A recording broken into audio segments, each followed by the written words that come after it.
이 시간 함께 말씀 보도록 하겠습니다. 하나님께서 오늘 우리에게 주신 하나님의 말씀은 신약성경 누가복음 15장 11절에서 24절까지의 말씀입니다. 신약성경 121면 정도에 있는 누가복음 15장 11절부터 24절까지의 말씀입니다. 신약성경 121면 정도에 있습니다. 말씀 찾으신 줄 알고 한 절씩 함께 교독하시고 마지막 절은 함께 읽도록 하겠습니다. 제가 먼저 읽겠습니다. 또 이르시되 어떤 사람에게 두 아들이 있는데 그 둘째가 아버지에게 말하되 아버지여 재산 중에서 내게 돌아올 분깃을 내게 주소서 하는지라. 아버지가 그 살림을 각각 나눠 주었더니 그 후 며칠이 안 되어 둘째 아들이 재물을 다 모아가지고 먼 나라에 가 거기서 허랑방탕하여 그 재산을 낭비하더니 다 없앤 후 그 나라에 크게 흉년이 들어 그가 비로소 궁핍한지라. 가서 그 나라 백성 중 한 사람에게 붙여 사니 그가 그를 들러보내어 돼지를 치게 하였는데 그가 돼지 먹는 지엄 열매로 배를 채우고자 하되 주는 자가 없는지라. 이에 스스로 돌이켜 이르되 내 아버지에게는 양식이 풍족한 품꾼이 얼마나 많은가. 나는 여기서 줄여 죽는구나. 내가 일어나 아버지께 가서 이르기를 아버지 내가 하늘과 아버지께 죄를 지었사오니 지금부터는 아버지의 아들이라 일컬음을 감당하지 못하겠나이다. 나를 품꾼의 하나로 보소서 하리라 하고 일어나서 아버지께로 돌아가니라. 아직도 거리가 먼데 아버지가 그를 보고 측은히 여겨 달려가 목을 안고 입을 맞추니 아들이 이르되 아버지 내가 하늘과 아버지께 죄를 지었사오니 지금부터는 아버지의 아들이라 일컬음을 감당하지 못하겠나이다 하나 아버지는 종들에게 이르되 제일 좋은 옷을 내어다가 입히고 손에 가락지를 끼우고 발에 신을 신기라. 그리고 살진 송아지를 끌어다가 잡으라. 우리가 먹고 즐기자.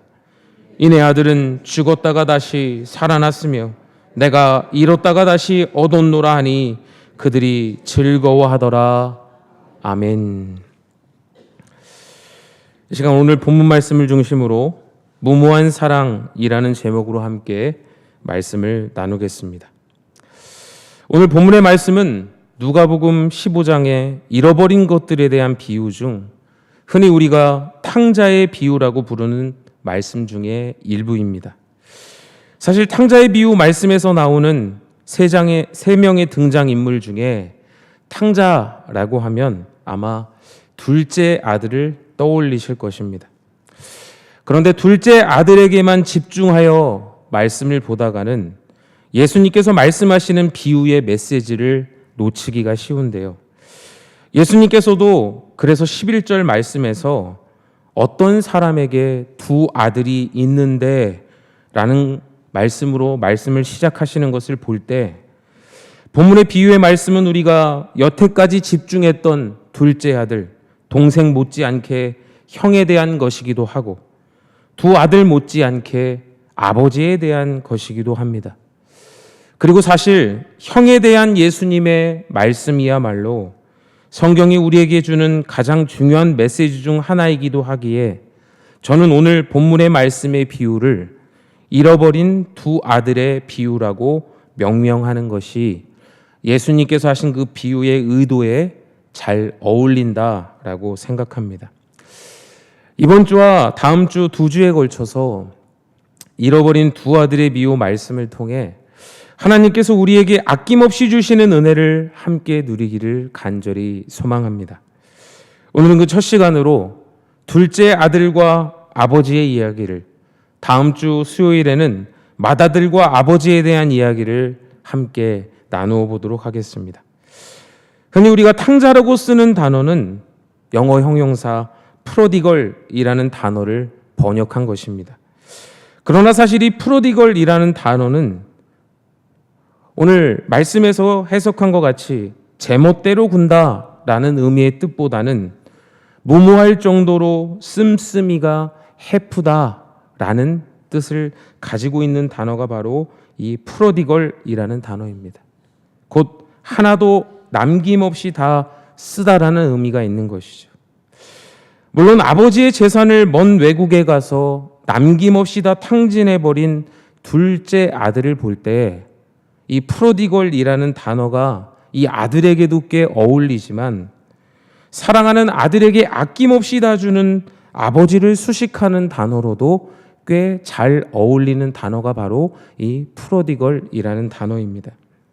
왜냐하면 잃어버린 두 아들의 비유에 나오는 아버지는 결코 아들의 죄를 따지거나 그에게 어떠한 죄의 책임을 전가하거나 하는 응보를 전혀 요구하고 있지 않기 때문이죠. 우리가 비유를 묵상하면 다 아는 사실이지만 비유 속의 아버지는 비유를 설명하고 계시는 예수님이 너무나도 잘 알고 계시는 하늘 아버지를 상징합니다. 사도 바울은 고린도후서 5장 19절의 말씀에서 이 하늘 아버지를 이렇게 설명하고 계십니다. 하나님께서 그리스도 안에 계시사 세상을 자기와 화목하게 하시며 그들의 죄를 그들에게 돌리지 아니하시고 화목하게 하는 말씀을 우리에게 부탁하셨느니라. 아멘. 예수님께서 이렇게 잃어버린 두 아들의 비유를 통해 우리에게 보여주시는 하나님은요, 이렇게 앞뒤되지 아니하고 아낌없이 다 내어주시는 분이라는 것입니다. 그런 의미에서 하늘아버지는 그의 자녀인 우리에게 그야말로 탕부다라고 말할 수가 있을 것입니다. 이 하나님의 무모한 은혜야말로 우리의 가장 큰 소망이고 삶을 변화시키는 원동력이며 본문의 중심 주제도 바로 이 하늘 아버지의 무모한 사랑, 그 은혜에 대해서입니다. 본문 말씀을 깊게 이해하기 위해서는 비유의 말씀의 배경이 되는 역사적 상황에 대해 눈여겨볼 필요가 있는데요. 누가복음의 저자 누가는 누가복음 15장의 첫 두 절의 말씀에서 두 부류의 사람들이 예수님의 말씀을 듣기 위해 자리에 모여 있다라고 기록하고 있습니다. 먼저 1절에서는 세리와 죄인들의 부류가 등장합니다. 모든 세리와 죄인들이 말씀을 들으러 가까이 나아오니 아멘. 이 세리와 죄인들은 비유 속에 둘째 아들을 대변하는 무리입니다. 이들은 성경의 도덕법도 준수하지 않았고 종교적 유대인들이 따르던 정결의식의 방식도 지키지 않았습니다. 비유 속의 둘째 아들과 같이 당시 유대교 사회가 정해놓았던 사회와 가정의 전통윤리의 틀을 버리고 집을 나가 허랑방탕하게 자신이 하고 싶은 대로 살아갔던 부류의 사람들이 바로 이 세리와 죄인의 무리였습니다. 나머지 한 무리의 사람들은 비유 속의 형으로 대변되는 2절의 바리새인과 서기관들입니다. 바리새인과 서기관들이 수군거려 이르되 이 사람이 죄인을 영접하고 음식을 같이 먹는다 하더라. 아멘.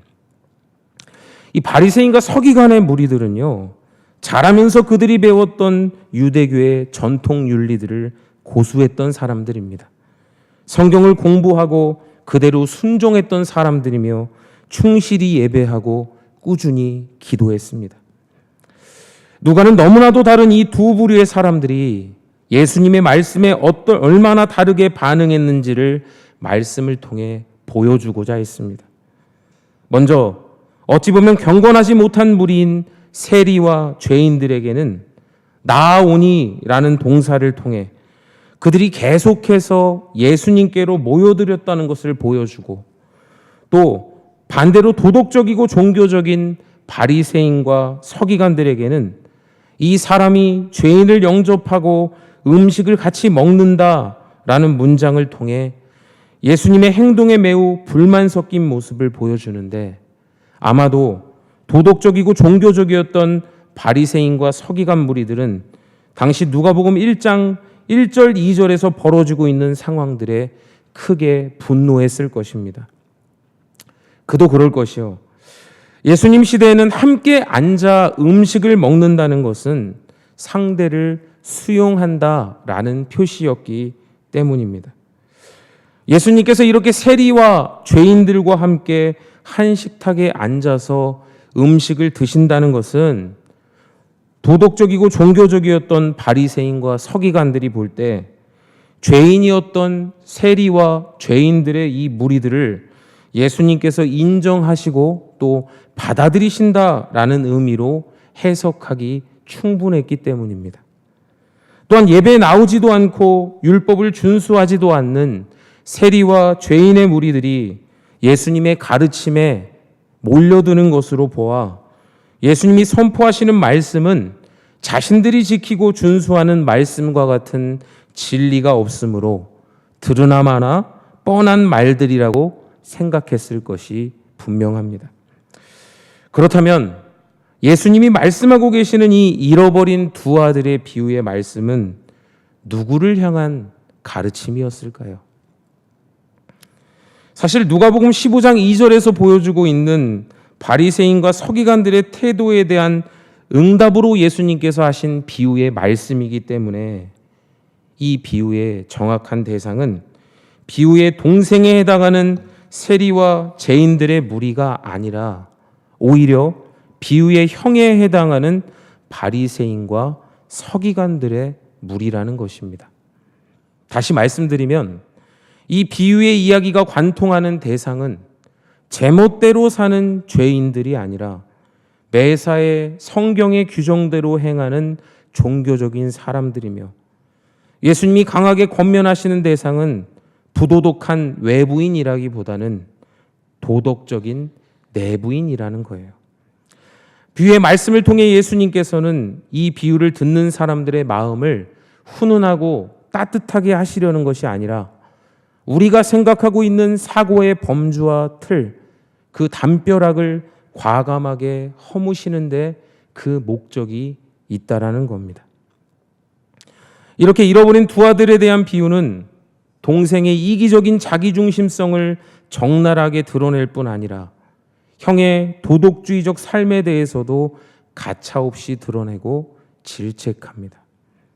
이 비유는 자신이 경건하다고 생각하는 사람이나 반대로 진리를 등지고 제 멋대로 살아가는 사람이나 둘 다 영적으로 잃어버린 존재이고 그렇게 살아가는 두 부류의 사람 모두 어찌 보면 진리가 아닌 막다른 골목으로 가고 있을 수도 있다라는 것을 비유의 말씀으로 보여주는 것입니다. 이제 본격적으로 비유의 말씀 내용으로 들어가면 다소 충격적인 내용으로 말씀이 시작됩니다. 12절의 앞부분 말씀입니다. 그 둘째가 아버지에게 말하되 아버지여 재산 중에서 내게 돌아올 분깃을 내게 주소서 하는지라. 아멘. 지금 둘째 아들이 아버지에게 재산 중에서 내게 돌아올 몫을 미리 주십시오라고 요구하고 있지요. 아마 예수님의 이 비유의 말씀을 듣게 된 당시의 청중들은 아마도 크게 경악했을 것입니다. 그도 그럴 것이 당시에는 보통 아버지가 죽으면 맏아들은 다른 자녀보다 2배의 유산을 받았고 상속자가 오늘 말씀에서와 같이 큰아들과 작은아들 둘뿐이라면 재산의 3분의 2는 맏아들의 차지가 되고 나머지 3분의 1은 둘째에게 돌아갔습니다. 표면적으로는 아무런 문제가 없어 보이죠. 그러나 여기서 정작 크게 문제가 되는 것은 유산의 분배는 보통 아버지가 돌아가신 후에만 이루어졌다라는 사실에 있습니다. 갑자기 둘째 아들이 아버지가 멀쩡히 살아계시는데 아버지에게 유산을 달라고 한 이 행동은 마치 아버지가 죽기를 바란다고 말하는 것과 같은 의미이고 결국 자신은 아버지의 재산만 원할 뿐 아버지가 싫다라는 뜻이기에 매우 무례하고 불효한 행위였던 것입니다.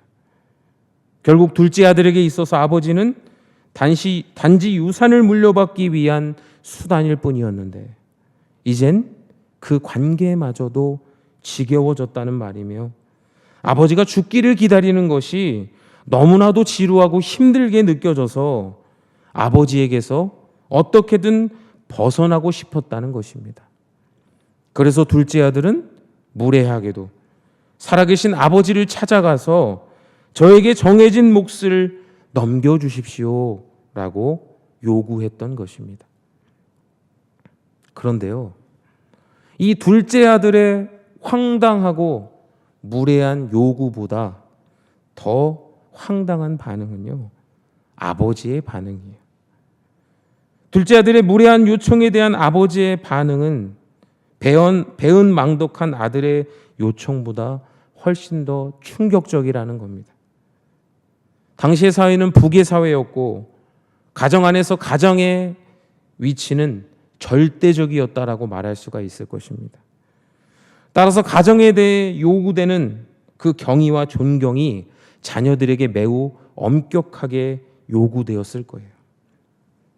아마 정상적인 그 시대 중동의 아버지가 이 말을 듣고 할 수 있는 행동은 아들을 호되게 혼낸 뒤에 집에서 내쫓는 것이었을 겁니다.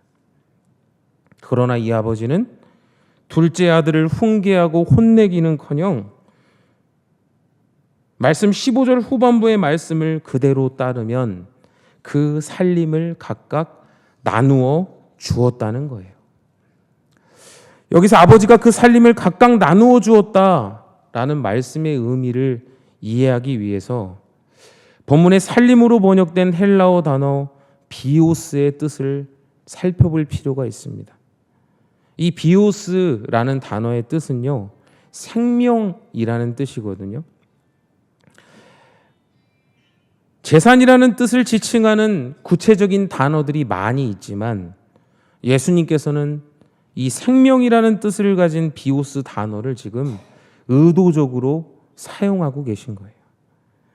당시의 농경사회에서 이 아버지가 가지고 있었던 재산은 지금으로 따지면 주로 부동산, 곧 땅이었을 것입니다. 이 중에서 둘째 아들에게 줄 자산의 3분의 1을 떼어주려면 자신이 가지고 있던 땅의 상당량을 팔아야 했을 것이고, 지금이야 그렇지 않겠지만 예수님 시대에 그 지역의 유지로 인정받고 존경받는다는 것은 그가 얼마나 많은 땅을 소유하고 있느냐가 기준이었을 것이기 때문에 결국 아버지에게 있어서 땅은 자신이 지역에서의 지위와 힘을 나타내는 척도 그 자체였을 것입니다. 그런데 이 아버지가 하는 행동은요, 요즘 시대로 비유한다면 성공해서 남부러울 것 없는 위치와 많은 재산을 보유하고 있는 전도 유망한 기업가가 자신의 아픈 자녀를 돌보기 위해 자신이 여태까지 일구어 놓은 사업을 완전히 정리할 수밖에 없었던 상황 정도로 표현해 볼 수가 있을 것 같아요. 결국 둘째 아들이 아버지에게 요구한 것은 아버지의 목숨, 곧 생명과도 같았던 땅을 찢어달라는 것이었지만 아들을 너무나도 사랑했던 아버지는 둘째 아들의 이 말도 안 되는 요구를 어떠한 말도 없이 그대로 다 들어줍니다. 아마 당시 예수님의 이야기를 들었던 청중들은 중동의 가장에게서 도저히 저런 반응이 나올 수는 없다며 고개를 가로저었을 것입니다. 이렇게 둘째 아들의 요구대로 다 들어준 아버지에게 돌아온 것은 아버지가 보기 싫어 아직 죽지도 않은 아버지의 재산 중 자신의 몫을 나누어 달라고 요구하여 먼 나라로 떠나겠다고 말하고 있는 이 아들에게 사랑을 거부당한 아픔과 지역사회에서 자신이 받을 비난과 명예훼손까지 감당해야 하는 고통뿐이었을 것입니다. 대개 사람은 자신의 사랑을 거부당하면 두 가지의 태도를 취하게 된다고 합니다. 하나는 화가 나서 복수를 다짐하거나 아니면 내 사랑을 거부한 그 사람을 향한 그 사랑을 최대한 거두어 들여서 자신의 상처를 줄여보려고 노력한다라는 거예요. 그런데 이 아버지는 어떤 것에도 속해 있지 않습니다.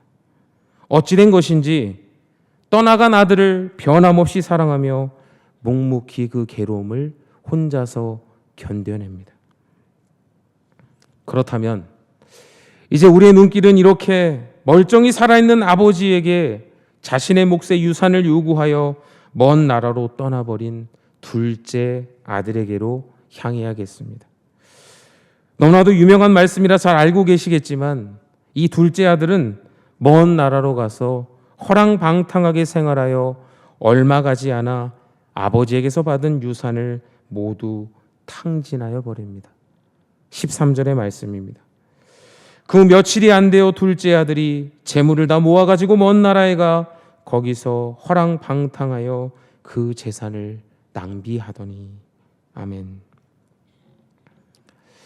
계속되는 말씀을 보니까요, 이 16절의 말씀에서 이 아들의 신세는 급기야 돼지들이 먹는 쥐엄 열매로라도 배를 채우기 원했지만 이 쥐엄 열매조차도 주는 사람이 없어 그것 또한 가능하지 않은 비참한 상태가 되어버렸다는 것입니다.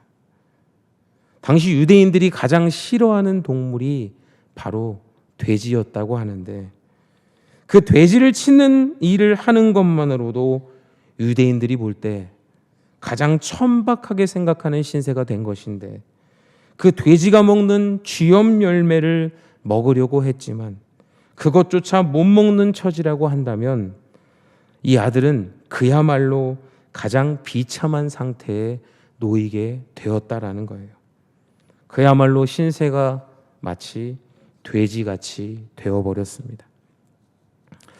이제 이 아들은 더 이상 자신에게는 살 수 있는 방법이 없다고 생각하고 17절 말씀의 상반절과 같이 스스로 돌이켜라는 혼잣말과 함께 이렇게 하기로 계획하고 다짐합니다. 18절과 19절의 말씀입니다. 내가 일어나 아버지께 가서 이르기를 아버지 내가 하늘과 아버지께 죄를 지었사오니 지금부터는 아버지의 아들이라 일컬음을 감당하지 못하겠나이다. 나를 품꾼의 하나로 보소서 하리라 하고. 아멘. 둘째 아들은 이제 굶어 죽게 생겼잖아요. 그래서 최후의 수단, 아버지에게로 다시 돌아가기로 마음을 먹고 나름의 꾀를 냅니다. 먼저는 아버지에게 돌아가 자신의 죄를 지어 아들의 자격을 잃었음을 인정하고 석고대죄하는 거예요. 다음으로 이제 아들이 아니라 품꾼의 하나로 자신을 봐달라고 부탁하는 것입니다. 나름대로는 아주 구체적이고 또 아버지가 들어줄 만한 요청으로 보여집니다. 아직 살아있는 아버지의 재산을 떼어달라고 하여 집을 나가버린 이 둘째 아들은 이미 자신의 집안은 물론이거니와 지역사회 전체의 수치와 부끄러움이 되었을 겁니다. 24절에 둘째 아들을 맞이하는 아버지가 이 아들을 이렇게 말하고 있거든요. 죽었다가 다시 살아났다라고 고백하는 것처럼 이 아들은 그 지방과 지역사회에서 이미 매장된 것과 같은 상태였을 겁니다.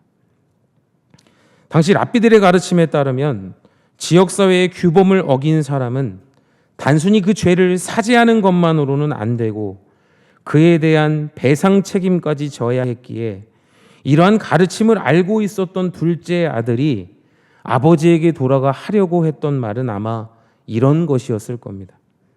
아버지, 제가 다시 집안에 들어갈 자격이 없음을 저도 잘 압니다. 하지만 아버지의 품꾼 중 한 사람의 밑에 저를 일꾼으로 붙여주시면 열심히 일을 배워서 그 품삯으로 조금이나마 빚을 갚아 나아가겠습니다. 이렇게 둘째 아들은 비참한 돼지우리의 현실에서 자신의 마지막 살 길은 아버지뿐이라는 생각으로 자신이 준비한 이 변명거리들과 함께 귀향길에 오르게 됩니다. 이제 탕부 아버지와 둘째 아들 이야기의 마지막 부분입니다. 20절의 말씀을 보면 아직도 거리가 먼데 아버지는 그 아들을 멀리서도 알아보았습니다. 아버지를 떠난 불효 막심한 아들이지만 아버지는 그 아들에게 행여나 무슨 일이 있을까, 언제나 돌아올까 노심초사 그 아들을 기다리고 있었던 것이죠. 아버지는 둘째 아들이 걸어오는 모습이 먼 발치에서 보이자 측은한 마음으로 달려갔습니다. 여기서 잠시 우리는 중동의 기품 있는 아버지들의 모습이 어떤지를 살펴보아야 합니다. 당시 중동의 기품 있는 가장은요, 절대 달리지 않았대요. 지역사회의 점잖은 기둥이자 대농장의 소유주인 가장은 아이들처럼 겉옷을 들쳐 올려 다리에 맨살을 전혀 드러내지 않았다라는 것입니다. 우리가 지금 입고 다니는 옷과 다르게 그때 당시는 남성들도 여성들이 입고 다니는 원피스와 같이 하나로 된 옷 있잖아요. 그 옷을 입고 다녔기 때문에 이 아버지 또한 아들을 향해서 달려가면 그 발이 보일까요? 안 보일까요? 그 발목이 보였을 겁니다. 당시의 가장, 당시 중동의 지주들에게 보여질 수 없는 천박함이 바로 이 아버지가 아들을 향해 달려가는 모습이었다라는 겁니다. 이 아버지는 어찌된 일인지 채통 따위는 아랑곳하지 않고 다리에 맨살을 드러내며 아들에게 달려가 자신의 북돋쳐오는 그 감정을 그대로 표현하는 것입니다. 아들을 끌어안고 입을 맞추었습니다. 아마 이런 아버지의 모습에 아들은 깜짝 놀랐을 겁니다. 문전박대를 각오하고 돌아왔는데 마치 기다렸다는 듯이 뛰어와 자신을 안아주는 아버지의 모습에 둘째 아들은 당황했고 자신이 돼지우리에서 계획하고 되새겼던 그 말 있잖아요. 그 내용들을 아버지에게 늘어놓으려는 그 찰나에 아버지는 그의 말을 막아섭니다. 아들의 말문을 막히게 하고 오히려 22절의 말씀에서 자신의 종들에게 이렇게 명령합니다. 아버지는 종들에게 이르되 제일 좋은 옷을 내어다가 입히고 손에 가락지를 끼우고 발에 신을 신기라. 아멘. 제일 좋은 옷과 가락지는 모든 것을 포기하고 돌아온 아들의 신분이 완전히 회복되었다는 것을 증명하는 확실한 증표입니다. 아버지가 돌아온 아들에게 보여준 행동은 이런 말과 같아요. 나는 내가 빚을 다 갚을 때까지 그냥 기다리지 않을 것이다. 내 힘으로 자격을 얻어서 이 집안에 다시 들어오는 것이 아니라 내가 그냥 너를 받아들이는 것이다. 내 지위와 명예의 옷으로 내 헐벗은 몸과 가난과 누더기를 덮으련다. 뒤이어 23절의 말씀에서 아버지는 종들에게 명령해 살진 송아지를 끌어 잡아다가 둘째 아들이 돌아온 것을 기념하여 축하 파티를 열게 합니다. 당시 사회에서 평소 끼니에는 당연히 고기 반찬이 없었겠죠. 육류는 값이 비싸기에 보통 특별한 행사나 잔치 때에만 맛볼 수 있었다고 합니다. 이러한 고기 중에서도 지금 살진 송아지는요, 당시에 가장 비싼 가치가 있는 고기였어요. 이 정도의 잔치는 가장 기쁜 일이 있을 때만 벌어졌고 아마 이러한 고급스러운 잔치에는 온 마을 사람들과 지역의 인사, 귀빈들이 초대되었을 것입니다. 어느새 잔치의 소문이 퍼져서 흥이 무르익고 풍악과 춤까지 곁들여졌습니다. 24절의 아버지의 말 그대로 이 모두가 가정과 지역사회로 살아 돌아온 둘째 아들을 환영하기 위해서였다는 겁니다. 자, 둘째 아들과 이 탕부 아버지의 이야기가 지금 말씀을 대하는 저와 여러분에게는 어떻게 들리십니까? 우리를 향한 하나님 아버지의 사랑과 용서의 메시지로 들리시기를 간절히 소망합니다. 하나님 아버지께서 예수 그리스도의 십자가를 통해 우리에게 베풀어 주시는 이 한량없는 사랑과 용서는 그 어떤 죄나 허물도 다 사면에서 회복할 수 있다라는 것을 비유의 말씀은 우리에게 다시 한번 상기시켜 줍니다. 내가 어떤 사람이었고 어떻게 살아왔던지 하나님께는 상관이 없다라는 겁니다. 우리 또한 이 사랑과 용서를 경험했기에 이 자리 예배 가운데 계신 줄로 믿습니다. 둘째 아들은 아버지의 집에 양식이 풍족한 줄은 알았지만 은혜 또한 풍족한 줄 이제야 비로소 깨달았습니다. 아버지의 사랑으로 용서하고 덮지 못할 악은 없고 아버지 은혜에 맘먹을 만한 죄는 없음을 말입니다. 탕자 둘째 아들과 탕부 아버지의 이야기는 정말 무모할 정도로 헤프게 베푸시는 하나님 아버지의 한량없는 그 은혜와 사랑을 적나라하게 우리에게 보여줍니다. 예수님의 비유를 통해 우리에게 들려주시는 말씀은 아버지가 사랑으로 아들을 끌어안는 그 시점이 아들이 개가천선했음을 입증하기 전이었을 뿐만 아니라 반복해서 외워두었던 그 회개의 대사조차 다 말하기 전이었다라는 것입니다. 로마서 5장 8절의 말씀은 이렇게 우리에게 말씀하고 있습니다. 우리가 아직 죄인 되었을 때에 그리스도께서 우리를 위하여 죽으심으로 하나님께서 우리에 대한 자기의 사랑을 확증하셨느니라. 아멘. 둘째 아들과 아버지의 이야기는 우리에게 지금 읽어드린 로마서 5장 8절의 말씀을 계속 되새기게 만듭니다. 우리가 받은 하나님의 용서와 사랑의 은혜는 우리의 그 어떠한 공로나 뼈저린 참회로 인해 얻어낼 수 있는 종류의 것이 아닙니다. 오직 하늘 아버지께서 값없이 베푸시는 선물로만 가능합니다. 그것이 바로 은혜입니다. 그 값없는 은혜를 믿음으로 고백하면 어떠한 죄인도 용서하시고 사랑하시는 하늘 아버지 앞에서 더 이상 불안에 떨 필요가 없는 당당한 하나님의 자녀가 되었다는 것입니다. 말씀을 정리하겠습니다. 누가복음 15장의 말씀에서 예수님께서 말씀하고 계시는 잃어버린 것들에 대한 세 가지 비유의 말씀은 결국 바리새인과 서기관들이 도저히 자신과는 어울릴 수 없는 천박한 무리인 세리와 죄인을 향해 높게 세워놓았던 그들만의 기준의 장벽들을 우스꽝스럽게 만들어 버렸습니다.